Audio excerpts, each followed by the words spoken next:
Wild card entries. First అయితే వచ్చేసింది మన పచ్చళ్ళమ్మాయి. నిన్ననే మనం మాట్లాడుకున్నాం కదా, పచ్చళ్ళే అనుకుంటూ వచ్చేసింది పిల్ల అన్నట్టు. పాపం తను వచ్చింది, ఏవి చూసిన తర్వాత చాలా బాధ అనిపించింది. ప్రతి ఒక్కరికి వెనకాల ఒక స్టోరీ ఉంటుంది అంటారు కదా, సో వీళ్ళ స్టోరీ ఇది. కష్టపడుతున్నారు ఓకే, బట్ అది కొంచెం తగ్గించుకోవాలి. సో అది దానివల్లనే వాళ్ళంతా కాంట్రవర్సీ అయ్యారు. ఎంత ఎత్తుకు ఎదిగారో అంత కిందకి పడిపోవడానికి కారణం నోరు అదుపులో పెట్టుకోకపోవడమే అని అనొచ్చు. సో ఇది జరిగింది. తను ఏవి చూసిన తర్వాత రియలీ బాధ అనిపించింది. చూద్దాం ఆట ఎలా ఆడిద్దా అని. ఆట అయితే ఇచ్చి పడేస్తా అంటే ఇప్పటి వరకు ఎంటర్టైన్మెంట్ లేదు, నువ్వేం చేస్తావు అని అడిగితే తను చెప్పిన సమాధానం ఎంటర్టైన్మెంట్ లేదు, నేను ఇస్తా అంది.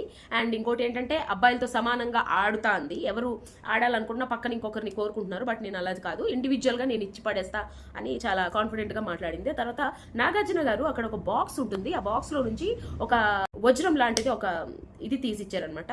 వజ్రమే అనొచ్చు. తనకి ఒక రెడ్ కలర్ స్టోన్ ఇచ్చారనమాట. రెడ్ కలర్ స్టోన్ అదేంటంటే అదొక అస్త్ర, ఒక బ్రహ్మాస్త్రాలో అదొక అస్త్ర లాంటిది అనమాట. అదేంటి అంటే తను ఎప్పుడైనా ఫుడ్ విషయంలో నీకు ఏదైనా నచ్చిన ఫుడ్ కావాలన్నప్పుడు దీన్ని టచ్ చేసి నువ్వు అడిగితే ఆ ఫుడ్ నీకు వస్తుంది.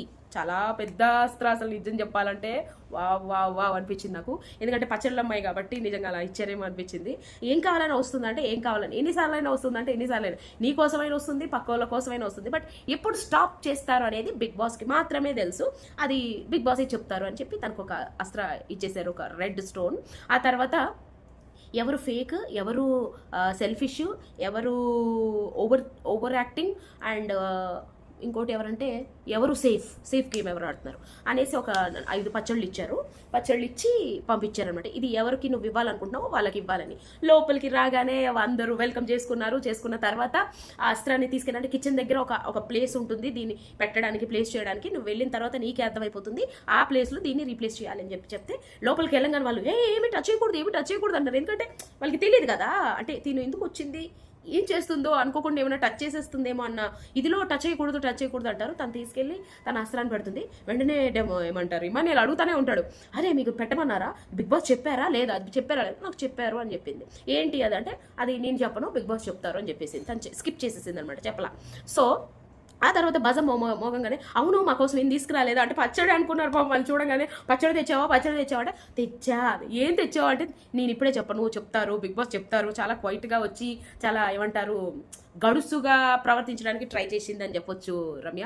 సో ఆ తర్వాత బజర్ మోగంగానే లోపల నుంచి పచ్చళ్ళు వెంటనే శ్రీజ వీళ్ళంతా వెళ్ళి పచ్చళ్ళు తీసుకొచ్చారు. అబ్బా స్మెల్, నువ్వు చేసినవేనా, మీ నుంచి తెచ్చినవేనా, వీళ్ళ యాంగ్జైటీ అలా ఉంటుంది కదా, యాంగ్జైటీ. ఎందుకంటే వీళ్ళు పచ్చళ్ళు చేసేవాళ్ళే కాబట్టి మా అందరి కోసం పచ్చళ్ళు తెచ్చిందేమో అన్న ఒక ఫీలింగ్లో ఉన్నారు. తీరా చూస్తే అదొక టాస్క్ అనే సంగతి వాళ్ళకి తెలియదు. సో ఓవర్ యాక్టింగ్ అని చెప్పి ఒక పచ్చడి తీసుకెళ్ళి శ్రీజకి ఇవ్వడం జరిగింది. అక్కడ కూడా శ్రీజ తెలుసు కదా, శ్రీజ అక్కడ కూడా వాదించింది, నాకెందుకు ఇచ్చే ఓవర్ యాక్టింగ్ అని. నువ్వు కదా, నేను ఓవర్ యాక్టింగ్ చేస్తా కానీ అనగానే మరి నువ్వు ఓవర్ యాక్టింగ్ చేస్తావు అని ఒప్పుకున్నావు కదా, నువ్వు ఓవర్ యాక్టింగే కదా అని చెప్పి శ్రీజ నోరు ఆగదు కదా పాపం, వాగేసింది. తను కూడా అంతే, టగ్ ఆఫ్ వార్, ఇది నామినేషన్ కాదు, నాకు ఇచ్చిన టాస్క్ నేను ఇస్తున్నాను అంతే, తర్వాత మాట్లాడుకుందాం అన్నట్టుగా పంపించేసింది చాలా తెలివిగా. ఆ తర్వాత సెల్ఫిష్ అని చెప్పేసి డెమాన్ పవన్కి ఇవ్వగానే అనేసి ఫీల్ అయ్యాడు. వెంటనే వచ్చి సెల్ఫిష్ అని ఇచ్చేసింది. ఎందుకంటే తను ఒకరితో ఉంటే ఆ ఒక్కరికే అనుకుంటాడు, తన ఆట వరకు వస్తే ఇంకెవరిని చూడు, తన చాలా సెల్ఫిష్గా ఆడతాడు అనేసి ఇచ్చింది. ఓకే అనిపించింది, నాకు కరెక్టే అనిపించింది.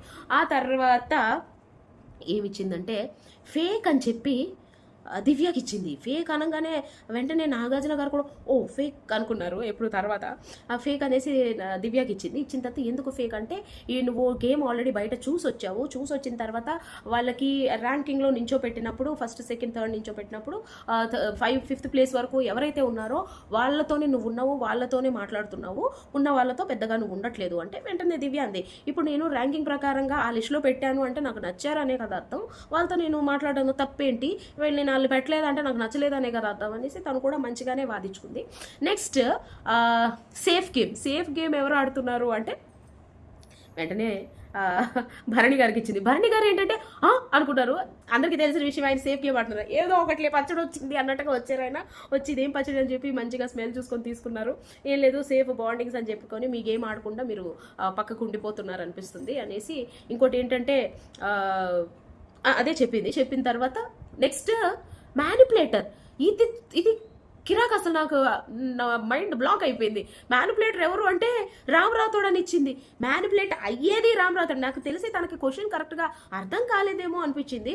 రామ్ రాథోడ్కి మ్యానిపులేటర్ అనగానే వాడు షాక్ అయ్యాడు. వెంటనే వెనకాల నుంచి పోన్లే ఏదో పచ్చడి వచ్చింది తీసుకో, దీన్ని ప్లస్ అనుకోవాలా మైనస్ అనుకోవాలి నాకు అర్థం కాలేదు. వెంటనే రామ్ రాథోడ్ వచ్చి నేనేం మ్యానిపులేట్ చేసి ఏం చేశాడు అని చెప్పి హౌసే అడిగారు. అడగంగానే లేదు ఫస్ట్ వీక్లో ఏదో చెప్పినట్టు అనేసి ఏదో ఆకిస్పాక్ అని చెప్పింది, కానీ అది పెద్దగా కాదనిపించింది. ఎందుకంటే ఇక్కడ తీసుకెళ్ళి వాళ్ళది వీళ్ళకి చెప్పి ఏదో చేసేది దాన్ని చాడీలు అంటారు.